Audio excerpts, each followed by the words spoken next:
In the Apostles' Creed, when we say, I believe in God the Father, the maker of heaven and earth, Martin Luther writes an explanation for what that means. And he says that I believe that God made me and all that exists, that he gave me my eyes, ears, and all my members, my mind, and all my abilities. And then he says, all this he does only because he is my good and merciful Father, and not because I have earned or deserved it. It's unconditional, the love that he shows us and the gifts that he gives us day after day. It's not conditioned on me.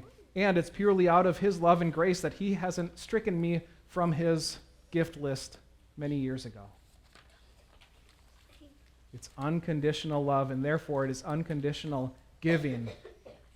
All this he did only because he is my good and merciful Father in heaven, and not because I have earned or deserved it. For all this I ought to thank and praise and serve and obey him. Some of you are mouthing the words. Good.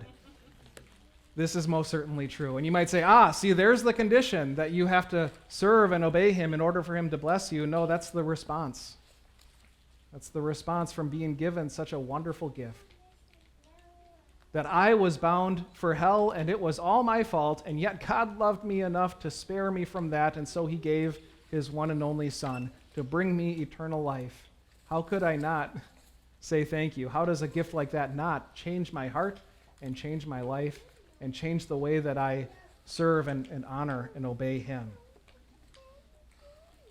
The Apostle Paul wrote to the Christians in Rome who were experiencing hardship and fearing the persecution that was bound to break out against them in Rome.